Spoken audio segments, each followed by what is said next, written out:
नमस्कार. आज आपण बनवूया पावभाजी. पावभाजीमध्ये अनेक पौष्टिक घटक असतात ज्यामुळे ते आरोग्यासाठी चांगले मानले जाते. त्यात भाज्या, मसाले वापरले जातात आणि त्यामुळे ते फायबर, जीवनसत्व आणि खनिजांचा एक चांगला स्रोत आहे. पावभाजीचे काही आरोग्य फायदे आपण पाहणार आहोत. त्यामध्ये पचन सुधारते. पावभाजीमधील फायबरमुळे पचनक्रिया सुधारते आणि बद्धकोष्ठता कमी होते. रोगप्रतिकारशक्ती वाढते. पावभाजीमध्ये असलेले मसाले जसे की हळद आणि आले रोगप्रतिकारशक्ती वाढवतात. वजन कमी करण्यास मदत करते. पौष्टिक घटकांनी युक्त पावभाजी वजन कमी करण्यासाठी एक चांगला पर्याय ठरू शकते. हृदय निरोगी ठेवते. पावभाजीमधील टोमॅटो व्हिटॅमिन सीचा चांगला स्रोत आहे जो हृदयासाठी फायदेशीर आहे. सोडियमचा स्रोत. पावभाजी मसाल्यात सोडियमचे प्रमाण जास्त असल्याने ॲनिमिया असलेल्या लोकांसाठी ते फायदेशीर ठरू शकते. पावभाजीमध्ये लोणी आणि इतर तेलांचा वापर जास्त प्रमाणात केला जातो, त्यामुळे ते निरोगी करण्यासाठी योग्य समायोजन करणं आवश्यक असते. आता भाजीसाठी मी गॅसवर भांडं तापत ठेवलेलं आहे. त्यात तेल टाकले. नेहमीप्रमाणे फोडणीला आपण जिरं मोहरी देतो त्याप्रमाणे मी जिरं मोहरी टाकली.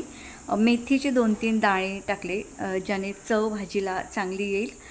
थोडी हिंग पावडर, परसबागेतील ताजा कढीपत्ता, आलं लसूण पेस्ट तीसुद्धा मी स्टोअर केलेली वापरलेली नाही तर ताजी करून घेतली आहे. बारीक चिरलेला कांदा टाकला. त्याचा रंग बदलेपर्यंत त्याला तेलात परतून घेतलं. त्याच्यामध्ये हळद, तिखट टाकलेला आहे आणि भाजीचा रंग लाल दिसण्यासाठी कोणत्याही प्रकारचा रंग न वापरता मी बीट किसून घेतलेला आहे आणि ते बीट टाकलं.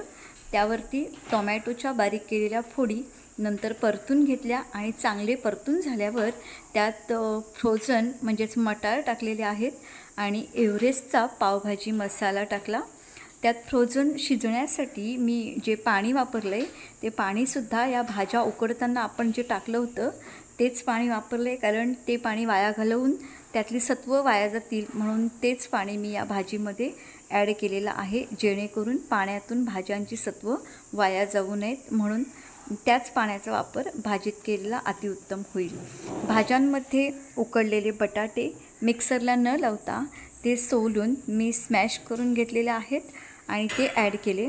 नंतर भाजी मिक्सरला बारीक करून घेतली आणि ती एकत्र केली.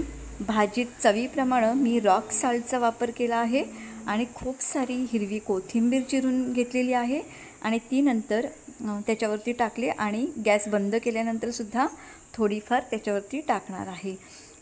चांगली उकळी आल्यानंतर भाजी उतरवून ठेवली आणि पावाच्या दोन्ही बाजूला साजूक तूप लावून लोखंडी तव्यावर ते दोन्ही बाजूनी चांगले शेकवून घेतले आणि पहा आता पावभाजी तयार झालेली आहे आणि तिचा आस्वाद घेताना श्रेया काय प्रतिक्रिया देते ते पाहूया. वा, छानच झाली पावभाजी.